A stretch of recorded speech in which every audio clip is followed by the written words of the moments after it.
Dans One Piece, il y a quand même pas mal de personnages, mais il y en a un, il est vraiment arrogant et il nous a vraiment cassé les couilles. On parle bien sûr de Bellamy. Il était surnommé le plus grand rookie de tous les temps et lui, son passe-temps, c'était de voler de l'argent aux autres pirates. Le problème, c'est qu'il a pris un peu trop la grosse tête, tellement qu'il est devenu le pirate le plus arrogant de One Piece, je pense. Surtout qu'en plus, il sourit tel une hyène, un sourire hautain qui va se faire calmer par Luffy assez rapidement. En fait, c'est simple, comme d'hab, il va être arrogant, il va commencer à rebondir partout sur les murs, puis il va se faire calmer en un seul coup de poing. Et je peux te dire que ça fait plaisir que des persos comme ça, ils se fassent totalement détruire. Parce que ce genre de personnage arrogant, on peut le dire, il nous saoule. Aujourd'hui, on va parler de 5 personnages arrogants dans les animes qui vont se faire détruire. Vous n'êtes pas prêts pour ce que vous allez voir.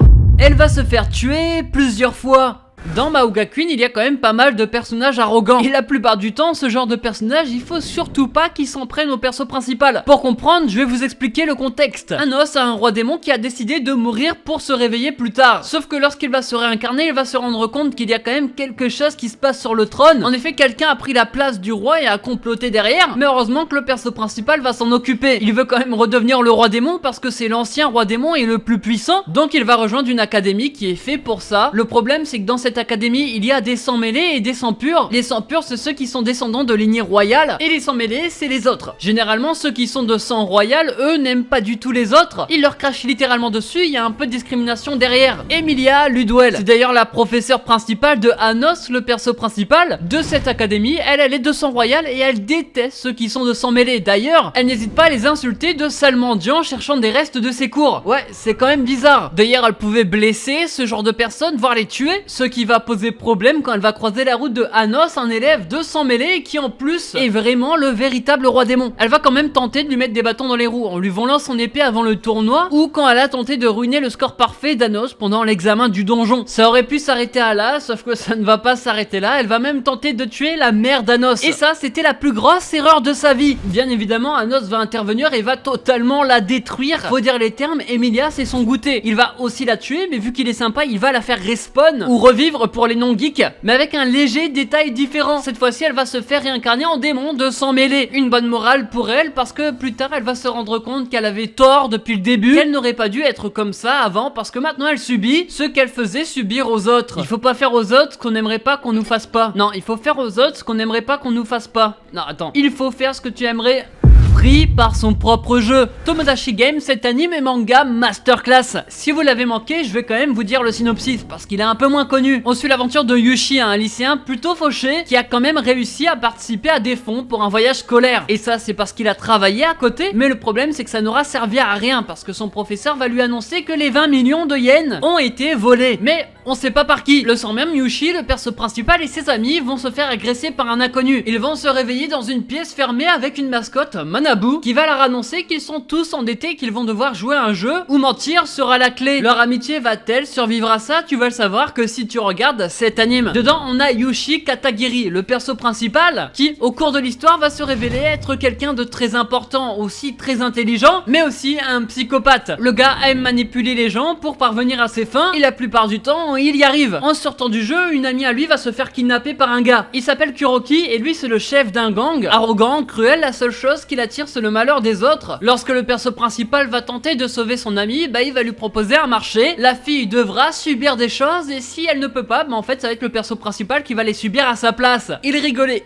énormément jusqu'à ce que ça se retourne contre lui. Des gens vont arriver pour aider le perso principal, et lui va vouloir se venger en lui proposant un petit jeu, un pierre-feuille-ciseau. Et le perso principal va mettre Kuroki dos au mur. Ce n'était pas qu'un simple pierre-feuille-ciseau. Celui qui perd de souvenir, il devait se couper le doigt. Durant le pierre-feuille-ciseau, on verra la vraie personnalité de Kuroki. Et ça, le perso principal l'avait déjà très bien compris. Kuroki va perdre et se faire massacrer, il va supplier son gang de se faire couper un doigt à sa place ou quelque chose du genre. Il va perdre son autorité, sa dignité, il aura honte, perdant le respect qu'il avait envers son gang. Décidément, lui, il a perdu partout. Tomodachi Game, il touche pour genre drame, mystère psychologique shonen et pour thème jeu et mensonge, et il est dispo sur Crunchyroll. Ah oui, d'ailleurs, n'oublie pas le petit like si t'as aimé la vidéo et mets-moi en commentaire un personnage arrogant pour les prochaines parties. Ils vont se faire tuer derrière leur écran. Inuyashiki, cet anime tu le connais peut-être pas et pourtant c'est une masterclass. Il a fait énormément de bruit à sa sortie mais plus personne n'en parle. Comme c'est moins connu, je vais vous mettre un peu dans le contexte pour que vous compreniez un peu tout. On suit l'aventure de Inuyashiki, un homme plutôt vieux, méprisé et ignoré par sa propre famille et malgré tout ça, il aura une nouvelle encore plus terrible. Les médecins vont lui révéler qu'il a un cancer et qu'il lui reste plus que quelques mois à vivre. Et là du coup il pensait que c'était le maximum du pire qu'il pourrait avoir, sauf que c'est pas vraiment le cas. Parce que plus tard il va perdre la vie par des extraterrestres, on sait pas qu'est-ce qu'ils foutent là, sauf qu'il va se réveiller indemne, cependant il ne sera plus humain mais cyborg. Ça va pas être le seul dans ce cas-là et justement le deuxième c'est celui de qui on va parler. Shishigami Hiro, un homme de 17 ans, lycéen, il a tout ce qu'il y a de plus normal, calme, gentil, mais comme le vieux il sera tué par des ovnis et il va se réveiller en tant que cyborg. Sauf que lui il va décider de faire tout ce qui lui chante, c'est-à-dire qu'il va commencer à tuer n'importe qui. Mais un jour ce personnage va rencontrer des gens assez arrogants et ça sur internet. C'était des utilisateurs d'un forum qui s'appelait Tout Channel et eux on sait pas pourquoi ils se moquaient de la mère de Hiro qui s'était donné la mort. Ces gars-là étaient super arrogants et moqueurs sur des trucs qu'il ne fallait pas se moquer. Quelle erreur quand on sait que Hiro a obtenu des super pouvoirs et qu'en plus maintenant il tue n'importe qui. Il a posté un post sur le forum disant qu'il allait tous les tuer. Il a retrouvé celui qui a ordonné les autres de se moquer de sa mère, l'a tué, a posté la vidéo sur internet et a promis de tuer tous les autres. Et c'est ce qui va se passer. Un par un, il va les pirater de différents moyens et il va les abattre via leur téléphone. Ça peut être à travers une caméra ou une vidéo tout simplement. Tous pensaient être safe derrière leur écran, sauf que non, Hiro est là. Il a en quelque sorte vengé sa mère. Et qu'est-ce que cette scène a fait du bien, même si Hiro était un personnage vraiment mais vraiment méchant.